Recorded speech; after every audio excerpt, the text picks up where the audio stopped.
long walk from the hinterland. When I say hinterland, I mean Ashanti Kingdom, Northern Ghana, Burkina Faso, Mali, Guinea, walking all the way down here and keeping them in a dungeon for 1 month, 2 months, 3 months, made them weak and lean, very skinny.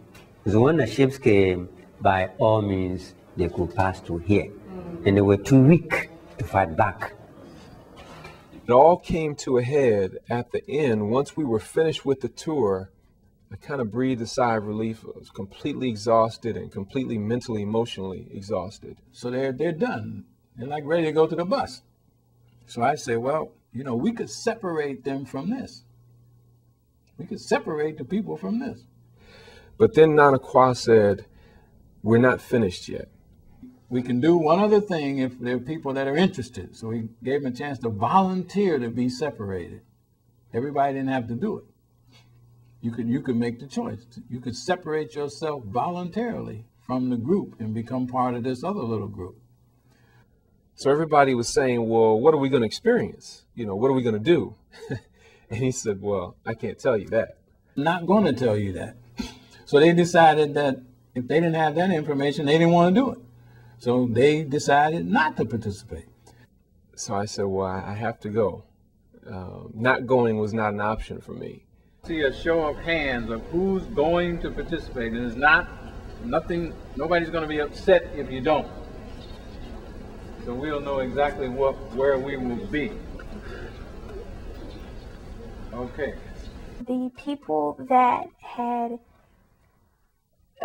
went back on the bus included my sister, my mom, and my dad. They were back on the buses, but I had chose to go on the experience.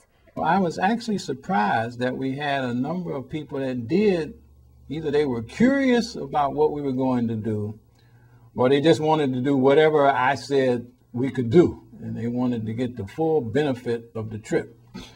We're going to go in this room right here. The skull and the cross. All of us. All of us in that room. With the door closed, which would make it pitch dark in there. And it would be very claustrophobic and hot. They knew that. Now, David told us that when we went in there, you were never supposed to come out alive. So it was kind of tough looking at that.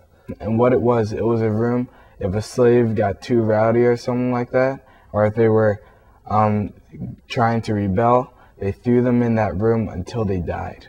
And the male captives who wanted to fight to get their freedom, the leaders, today we may call them freedom fighters.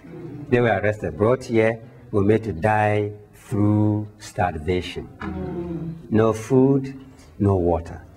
But they now have the first time in their life, they have a chance to get an idea of what it would be like if they were in the position of their ancestors. So now, in psychological terms, they've never been closer to the ancestors that we've been talking about. This is as close as they're ever going to be with those people, because they're in the same place. The place hasn't changed much that their ancestors were. So to a Christian, it would be like you have the cross that Jesus had, and now you're walking up the hill with the cross. And we'll need to be there about 18 minutes.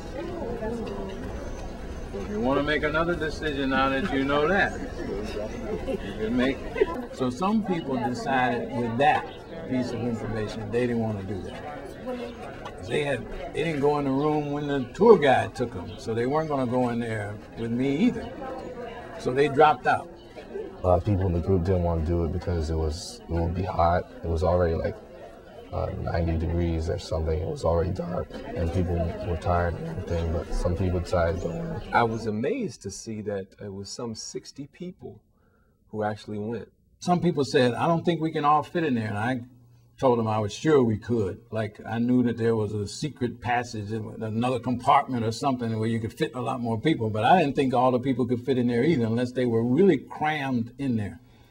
which would make it more impactful if they were, because then they would be psychologically closer to their ancestors, because they would be shoulder to shoulder. They could feel the person breathing on them that's right next to them.